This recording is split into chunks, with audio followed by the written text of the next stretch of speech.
Bonjour à tous, voici les titres de l'information.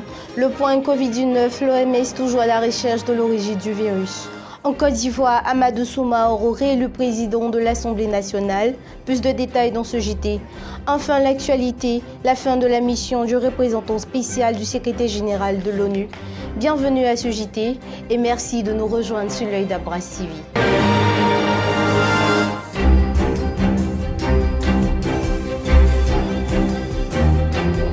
C'est maintenant officiel, le député Amadou Soumaoro élu une seconde fois président de l'Assemblée nationale.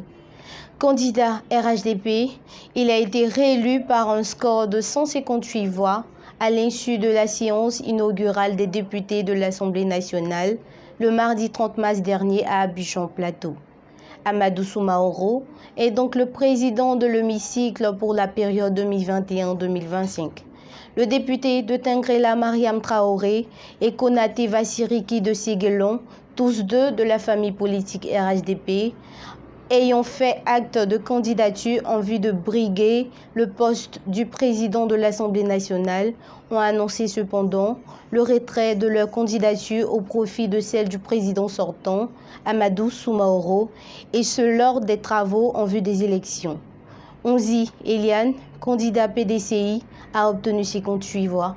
Il faut rappeler cependant que ce sont 249 députés sur 255 qui étaient annoncés pour prendre part à l'élection du nouveau président du Parlement. Nous le disons au titre, le directeur de l'OMS, le Dr Tedros, a réclamé une nouvelle enquête sur l'hypothèse des fuites du Covid-19 en raison que le directeur de l'Institut a dénoncé le manque d'accès des experts envoyés en Chine à des données brutes lors de leur mission.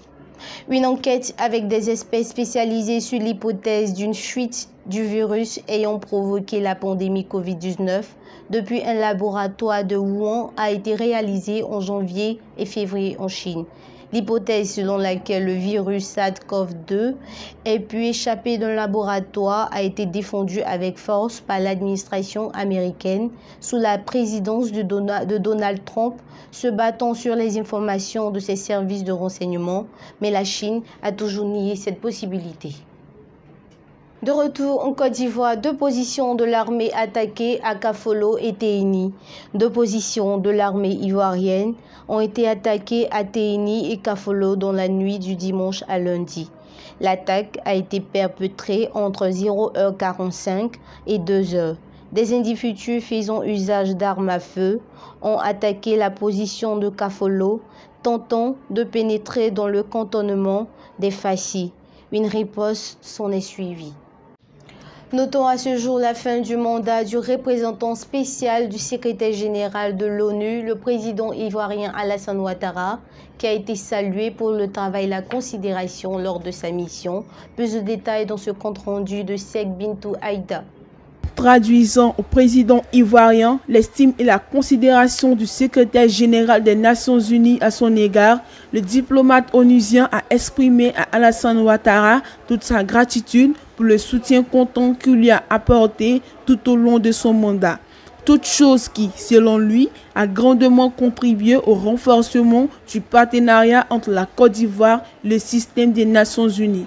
Pour Mohamed Ibrahim Chambas, la Côte d'Ivoire a su maintenir son rôle de leadership dans la sous-région et cela en dépit des différents défis auxquels le pays fait face. Il a par ailleurs rendu hommage aux autorités ivoiriennes et à toutes les composantes de la nation pour leur détermination à renforcer la réconciliation nationale et à bâtir une Côte d'Ivoire stable, unie et prospère, tournée vers l'avenir. Il a également encouragé les uns et les autres à poursuivre la quête de l'unité nationale pour consolider la paix et la démocratie. Au cours de cet échange, Mohamed Ibrahim Chambas a également présenté au chef de l'État, au gouvernement et au peuple ivoirien les condoléances du secrétaire général des Nations Unies, Antonio Guterres, suite au décès du Premier ministre Ahmed Bakayoko. Pour lui, cette disparition est non seulement une grande perte pour la Côte d'Ivoire, mais aussi pour la sous-région tout entière.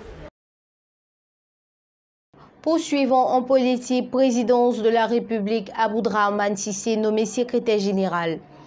Abdourahmane Cissé est nommé ministre, secrétaire général de la présidence de la République, annonce ce lundi 29 mars un communiqué lu par Fidel Sarasoro, le directeur du cabinet de la présidence ivoirienne. Il remplace à ce poste Patrick Achi, nommé Premier ministre, chef de gouvernement qui doit proposer incessamment une nouvelle équipe gouvernementale. Abdourahmane occupait dans le précédent gouvernement dissous la semaine dernière le poste de ministre du pétrole, de l'énergie et des énergies renouvelables. Éliminatoire CAN 2022, alors que la Côte d'Ivoire menait au score, l'arbitre Charles Benlé-Boulu a été victime d'un malaise. Pour plus de détails, suivons ensemble le reportage de Joël Beibro.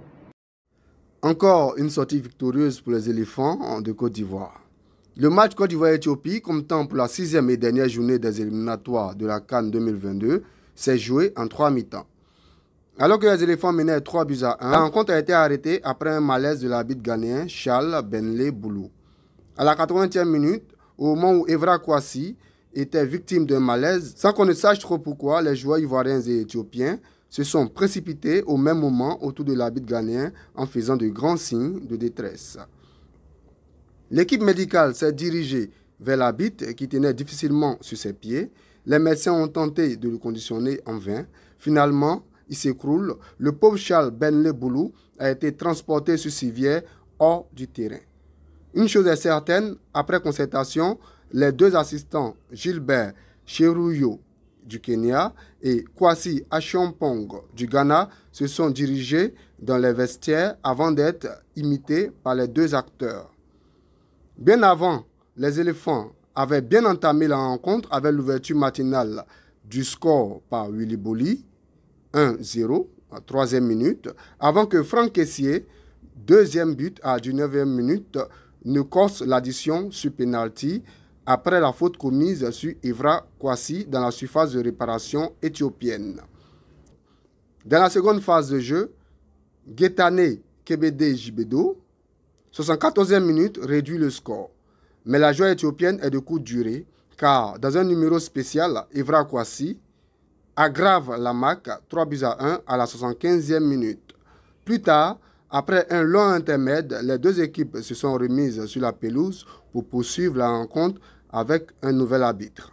Le premier assistant, le Kenyan Gilbert Cheruiyot, et le score est resté 3-1. Ainsi prend fin ce journal. Merci de l'avoir suivi. Restez connectés sur nos antennes et rendez-vous ce vendredi à partir de 10h pour suivre l'émission Bonjour Matinale présentée par Sek Aïda. À très bientôt. Portez-vous bien.